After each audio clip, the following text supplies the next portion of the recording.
Okay, episode 3 of the long-term perspective, premium and discount, right? One of the core foundations, right? Obviously, right, goes without saying, this is one of the most important concepts in our analysis. Always buy low, never buy high. Always sell high, never buy low. A dealing range is to be used both as a parameter for entry as well as a draw on liquidity, right? Longing from discount or shorting from a premium to discount, right? The market is always trading from a premium to discount or discount to premium.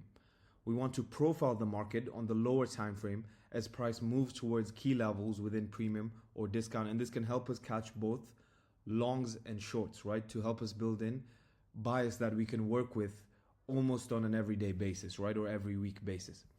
How do we define a dealing range? A bearish dealing range is formed after a swing high is ran, then price breaks through a swing low with an expansion leg.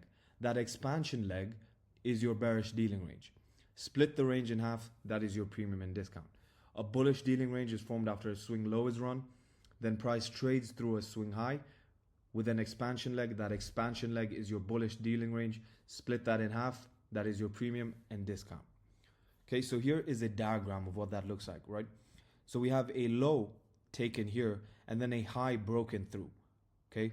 When we form a swing high here, okay, that's when you can anticipate this to be a dealing range low and this to be a dealing range high. You split that in half, this is equilibrium, right? Everything below is discount. Lower time frame, retracement against the institutional order flow, right? If this is a bullish higher time frame dealing range, this would be against the order flow. We can use this logic to trade both back down into discount and to continue with order flow from a discount key level. Okay, bearish example here, right? A high taken, then a low broken through, a swing low forms here. This becomes your premium high to discount low. Lower time frame retracement, right? Lower time frame retracement against institutional order flow. So on a higher time frame, this is just going to look like one straight line up, but on a lower time frame, there's multiple opportunities that we can use to get into trade back into premium. Then we trade into a premium key level and we can look for a reversal from that premium key level. Okay, so here's an example on the higher time frame chart on NASDAQ. We can see the NASDAQ takes out this high, right? And then breaks through this low. Okay, so this is how we can define a dealing range. This high to this low now becomes our premium to discount. When a swing low forms, that's how you know the dealing range is in place. Okay, so now the dealing range is in place. We would map this high, right? The highest high and the lowest low. This becomes our dealing range, and we start looking for premium key levels that we can trade to, okay, for longs, and then sell from for the shorts. You can see the market trades up into the new week opening gap, premium PD array, right? Respecting 50% as well, then aggressively sells off.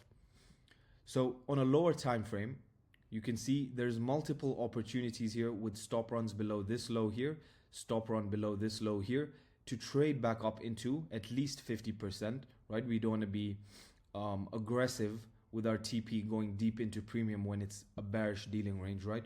But at least to 50% we can try catch lower time frame retracement against the higher time frame order flow.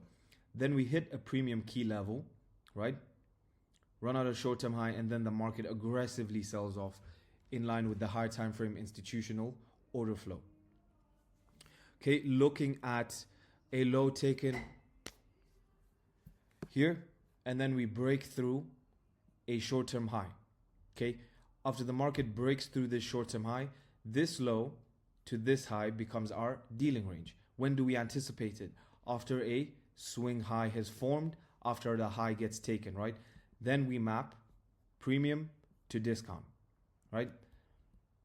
New week opening gap again used here, but we also have the lowest down close candle that took out sell side liquidity, that opening price, that's our discount key level as well. Again, we can trade the shorts back down into discount and then look for longs in alignment with the higher time frame order flow back up higher. So you can see all of these runs on stops and bearish fair value gaps. We could trade those as we're looking at this to be a retracement back down into discount. But then when we hit the discount key level, higher probability because it's in alignment with order flow, we can look for the market to trade higher than after we confirm some kind of change in the state of delivery. In this case, it would be the close above this IFVG. When we close above right there with this candle, we can then use this as inverse for longs to trade higher.